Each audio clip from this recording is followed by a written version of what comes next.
안녕하세요. 당신 브랜드 연구소 조연심입니다.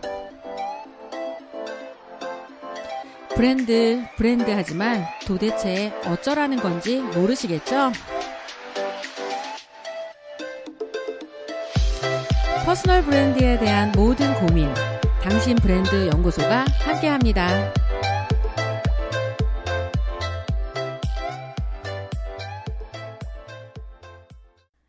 안녕하세요. 당신 브랜드 연구소 조연심입니다. 자, 오늘도 나를 증명하라에 나오는 대목으로 여러분께 소개해 드리도록 할 텐데, 오늘 소개할 내용은 나는 나를 책임져야 한다 라는 내용으로 방송을 준비해 봤습니다. 기업의 생산성 및 이익을 뽑아내는 공식이 있다고 해요. P가 proficiency, 그러니까 어떤 효능인데, 이익을 나타내려면 2분의 1 곱하기 2 곱하기 3. 이게 뭐냐면 조직 내부에 있는 핵심 직원의 수를 반으로 줄이고 보수는 2배로 주고 생산량은 3배로 늘린다는 바로 그런 공식입니다. 그러니까 지금 조직이 크다고 해서 생산성이 높아지는 게 아니라 핵심 직원의 수를 반으로 줄이고 그 사람한테 보수를 2배로 주는 거예요. 그러면 생산량이 3배로 는다고 하네요. 저희 지금 MU도 지금 그런 방식으로 지금 좀 바꿔봤습니다. 그래서 기존에는 조금 저렴하게 줄 수 있는, 조금 난이도가 높지 않아도 양적인 업무를 소화할 수 있는 직원들을 뽑아서 훈련시키면서 콘텐츠와 브랜딩에 필요한 일들을 해왔다면, 그런 일들로 생산성이나 이익이 생기지 않는다는 걸 되게 많은 시간을 통해서 확인해봤어요. 그래서 어떻게 했느냐, 이제는 한 5년, 6년 오래도록 일을 해왔던 핵심 인재에게 연봉을 많이 올려줬습니다. 그리고 그 많이 올려준 부분에 맞춰서 생산성을 끌어올리는 부분들을 지금 해봤더니 훨씬 더 효과적이더라고요. 제가 소통을 이것저것 하지 않아도 원의 2로 하더라도 충분히 그 이상의, 지금까지 했던 이상의 효과를 볼 수 있다라는 걸 검증해봤다라는 거 하면서 기업의 생산성, 이익 뽑아내는 공식을 아마 여러분이 만약에 기업을 운영하고 있다라고 하면 한번 생각해 볼 필요가 있는 공식이지 않을까, 이런 생각을 합니다. 하지만 이 공식에는 역설적인 면이 있습니다. 핵심 직원의 수를 절반으로 줄이면 남은 사람들이 높은 급여와 안정적인 일자리를 보장받게 되겠지만 그만큼 강도 높은 노동을 제공해야 한다는 뜻이기도 해요. 주말이나 휴일도 반납한 채 오로지 회사인으로만 존재해야 기업이 원하는 생산성을 맞출 수 있기 때문이죠. 결국 고액 연봉이 노동자의 발목을 잡기도 합니다. 그러나 예전처럼 자신의 행복을 유예한 채 일에만 매진하는 사람들이 점점 줄어들고 있습니다. 일과 삶의 균형을 중시하는 사람들이 많아지면서 일방적으로 기업에 의존하지 않고 스스로 자신을 책임지려는 사람들이 늘어나는 추세죠. 미래 일의 생태계에 속하는 단어들이 있는데 한번 들어보시면서 이 단어들 내가 지금 일하고 있는 거랑 연관된 게 많다. 아니면 이 단어 들으니까 이거 진짜 지금 나하고는 전혀 상관없네. 어떤 거든지 예측을 해볼 수 있겠죠. 자, 무소속, 프리랜서, 포트폴리오, 프로젝트, 디지털 노마드, 마이크로 기업가, 디지털 네이티브, 프리 에이전트, 스마트 워크, 앙트러프러너, IoT, 퍼스널 브랜드, 플랫폼, 네트워크, 아웃소싱, 협업, 빅데이터, 디지털 평판 경제. 이 단어들의 공통점이 뭐냐면 4차 산업시대의 특징을 바탕으로 내가 나를 책임지기 위해서 반드시 알아야 될 단어들입니다. 이 단어들이 미래의 나에게 어떤 영향을 끼칠지 알고 있어야 되는데, 신기하게 저는 지금 이 단어들의 이 순서대로 지금 살고 있어요. 저는 소속이 없습니다. MU 소속이기도 하지만 어딘가에도 소속되어 있지 않아요. 프리랜서입니다. 굉장히 프리랜서라고 하는 건 프리하다는 뜻이에요. 모든 게. 돈도 프리하고 일하는 시간도 방법도 프리하다는 뜻이에요. 포트폴리오가 있습니다. 하는 일에 대해서 프로젝트 단위로 일을 하고요. 디지털 노마드, 떠돌아다니면서 스마트폰과 그다음에 PC, 그런 그 컴퓨터를 다니면서 와이파이가 터지는 곳을 사무실 삼아 일하고 있습니다. 마이크로 기업가, 굉장히 작은 소기업가이기도 하고요. 디지털 네이티브는 아니에요. 디지털 이미그랜트, 디지털 상에 유목민, 그러니까 이사를 간 사람으로 살고 있고, 프리 에이전트, 그리고 스마트 워크를 하고 있고요. 기업가, 앙트러프러너이고 IoT, 인터넷 오브 띵스, 사물 인터넷을 활용해서 일을 하고 있고요. 퍼스널 브랜드로 먹고 살고 있고요. 플랫폼을 통해 소통하고 있고요. 네트워크로 연결되어 있습니다. 무언가 필요한 일이나 인재를 아웃소싱 하기도 하고요. 제가 어딘가에 아웃소싱 되기도 합니다.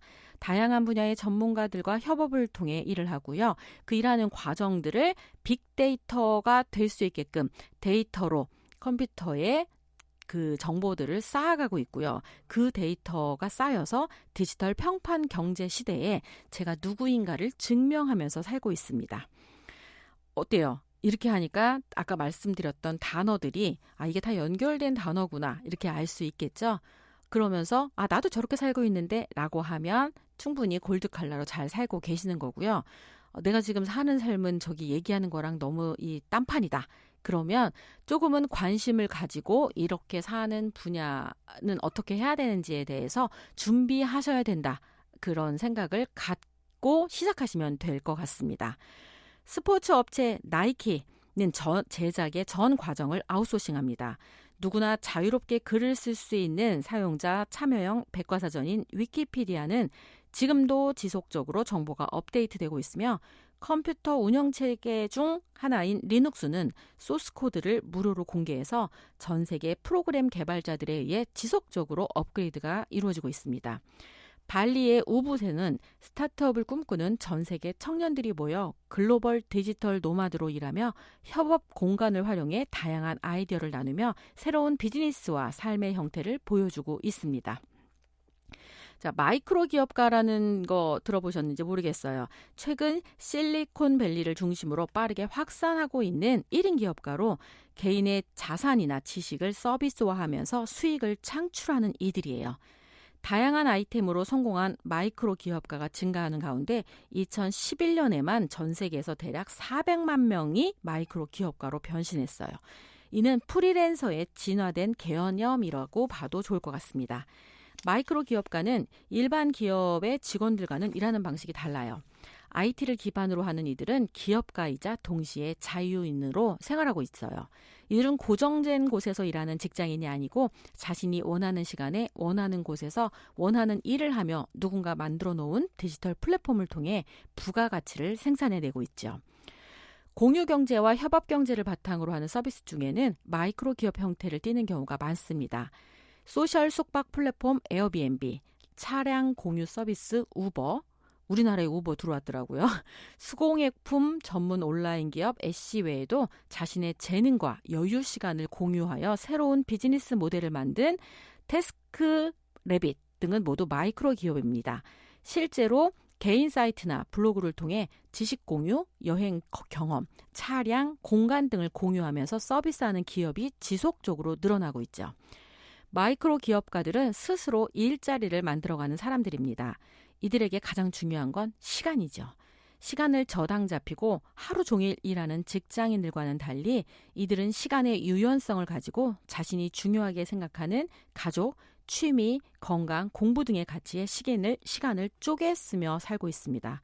게다가 이들이 사고 파는 것은 대부분 자신이 하고 있는 새롭게 사서 하는 게 아니라 가지고 있는 물품, 장소, 지식, 기술, 열정 등이기 때문에 사업을 할 때 떠안아야 하는 리스크가 그다지 크지 않습니다. 다만 일을 하면서 처음부터 안정적으로 수입이 보장되지 않는다는 것만 제외하면 말이죠. 하지만 의외로 큰 수익을 얻을 수도 있습니다. 모든 사람들이 이런 방식으로 일해야 한다는 말은 아니에요. 그러나 이런 방식으로 사는 사람들 대부분은 자신의 분야에서 스스로 선택한 방식으로 빛나는 아이디어를 쏟아내며 짧은 시간도 쪼개 쓰며 다양한 아이템 포트폴리오를 통해 여러 개의 직업을 만들어가며 사는 골드칼라들입니다.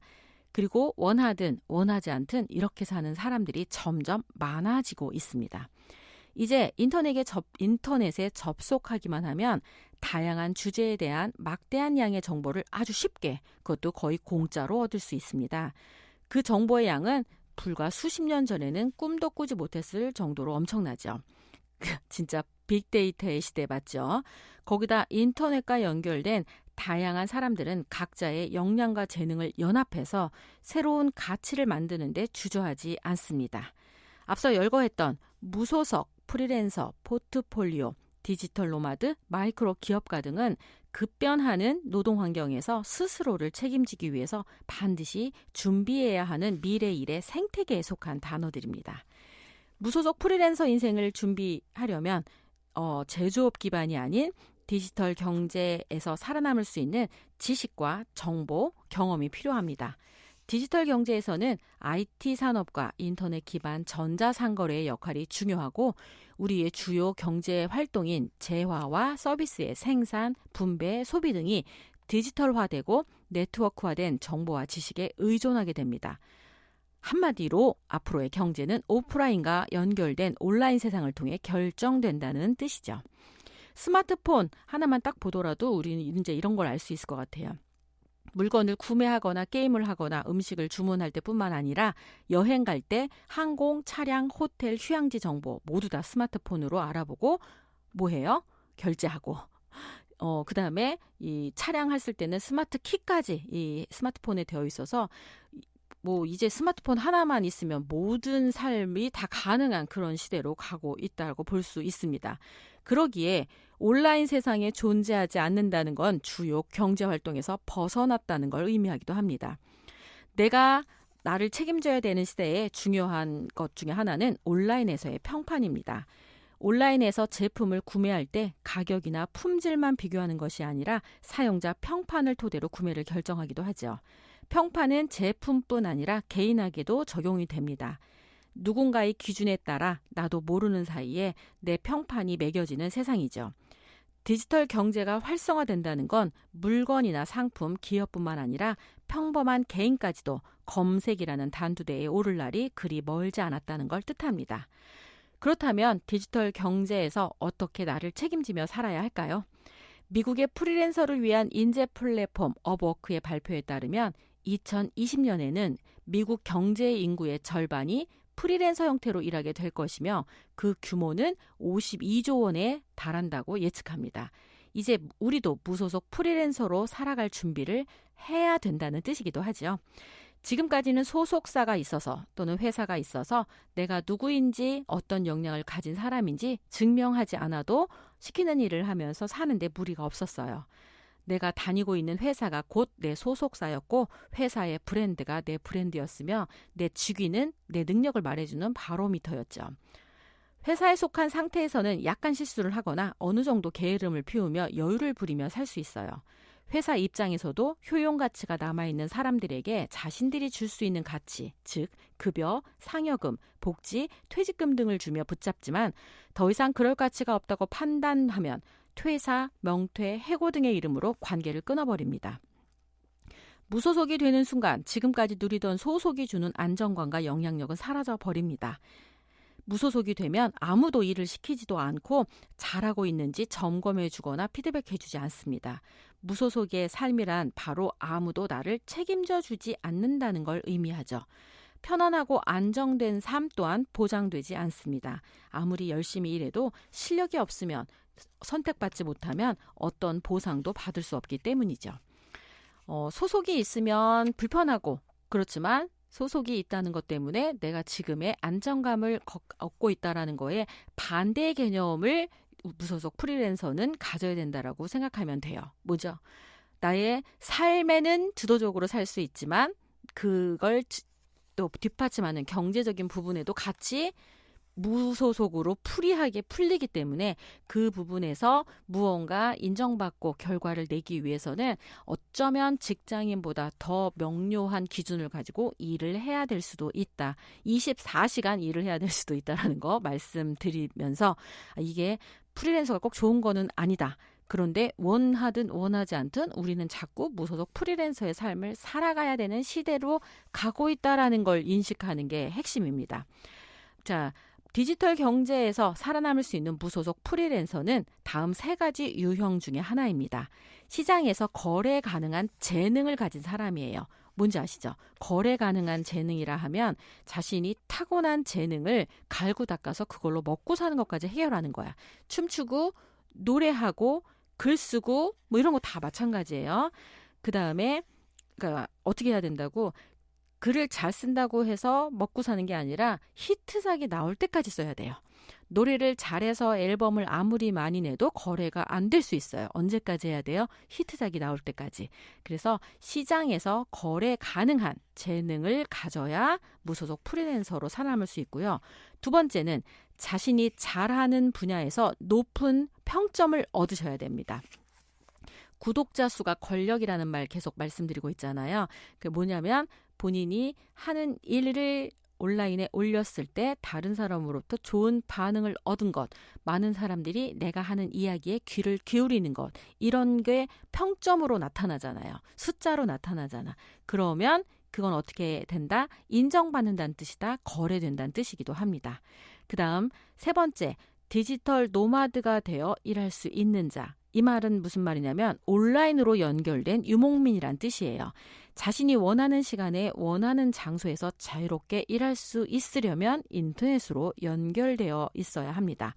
왜냐하면 내가 일하고 있다는 걸 다른 사람이 알 수 있는 방법이 없어요. 옛날에는 일을 해서 그 오프라인 결과물을 누군가가 오프라인 상에서 다시 피드백하고 검증해 줌으로써 일이 완료가 됐다면 요즘은 내 눈에 보이지 않아도 일을 했는지 안 했는지 잘했는지 못했는지를 어떻게 확인할 수 있다고요? 온라인에 공유하면 끝납니다. 온라인 공유에 뭐 만약에 비노출로 보여지지 않게 비공개로 하면 필요한 사람들만 보면서 그 수준을 확인하고 필요한 것만 공유하면 되고요. 그냥 공유한 상태가 돼버리면 누구든지 내가 올린 결과물에 대해서 뭘 할 수 있다? 평가를 할 수 있다. 그러므로 제대로 일을 못하면 나는 열심히 일했다고 말하는 게 아무 의미가 없는 세상을 살게 된다. 그게 무소속 프리랜서의 무서움이지만 그렇지만 또 강점 중에 하나는 아무도 내가 어떻게 해야 된다라고 하는 걸 규제하는 사람이 없다는 게 또 강점 중에 하나예요. 너 이거 하면 돼. 이거 하면 안 돼. 뭐 이렇게 말하는 게 아니라 그냥 내가 자유롭게 한 것에 대해서 좋은 반응을 얻는 게 뭔지 스스로 끊임없이 반복하면서 답을 찾는 과정이 더해진다라고 한다면 그래서 골드칼라가 사는 사람들처럼 자기 주도적으로 자신의 일을 컨트롤할 수 있기만 한다면 뭘 할 수 있다? 최상의 결과를 이끌어낼 때까지 하면 된다. 지금 제가 지난주와 이번 주 4회에 걸쳐서 말씀드렸던 핵심은 시대가 바뀌었다.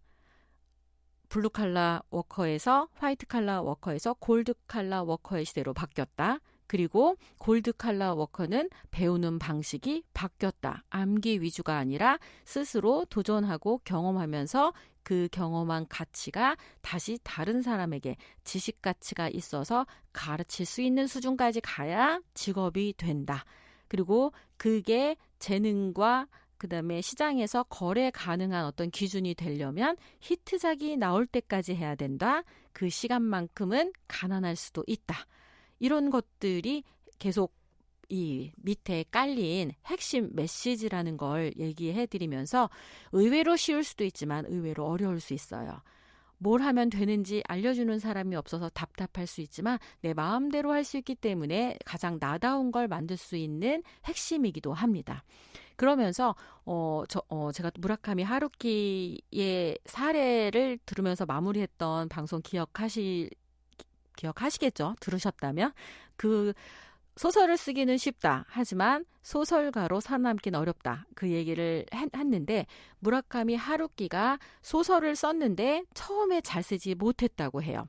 당연히 처음이니까 못 쓰잖아요. 그걸 인정을 했어요. 그리고는 타자기를 꺼냈답니다. 영문 타자기를 꺼내서 본인이 쓰고 싶은 걸 영문으로 먼저 썼답니다. 근데 왜 우리가 영어로 영작을 하면 단어의 한계 때문에 그리고 영어라는 특성 때문에 군더더기를 빼고 굉장히 명료하게 표현할 수밖에 없잖아요. 그렇게 해서 소설을 쓰고 그 내용을 다시 1어로 번역했다고 합니다. 그런 조금은 불편한 과정을 통해서 자기만의 문체를 찾고 본인만의 스타일을 찾으면서 오늘날의 무라카미 하루키가 탄생했다고 해요. 그렇다라고 한다면 너무 쉽게 무언가를 하고 있는 게 아닌가, 내가 하는 거에서. 나만의 것들을 찾기 위해 나는 어떤 불편함을 감수하고 있는가 한번 생각해 보실 필요가 있을 것 같습니다. 내가 하는 일이 너무 지금 수월해. 일하는데 조금도 노력하지 않아도 그 일을 성과를 충분히 지금 내고 있다라고 한다면 그 일은 조금씩 나로부터 멀어지고 있는 일일 수도 있어요. 그래서 끊임없이 내가 노력하고 고민하고 축적된 시간들이 쌓이는 것만큼 어제보다 다른 결과물을 내기 위해 노력하셔야 되고, 그게 나만의 것, 나만의 스타일, 나 하면 딱 그거 하고 사람들이 알아볼 수 있을 만큼 될 때까지 계속 무언가에 도전하고 계셔야 된다라는 걸 말씀드리면서, 그게 골드 칼라, 그러니까 풍요로워질 수 있는 방법이라고 이야기를 해드리고 싶습니다. 오늘 당신 브랜드 연구소 여기서 마치도록 하겠습니다. 당신 브랜드 연구소는 퍼스널 브랜딩 그룹 MU, 생각 표현 연구소, 셀링 포인트 연구소, 브랜드 컨셉 디자인이 함께합니다.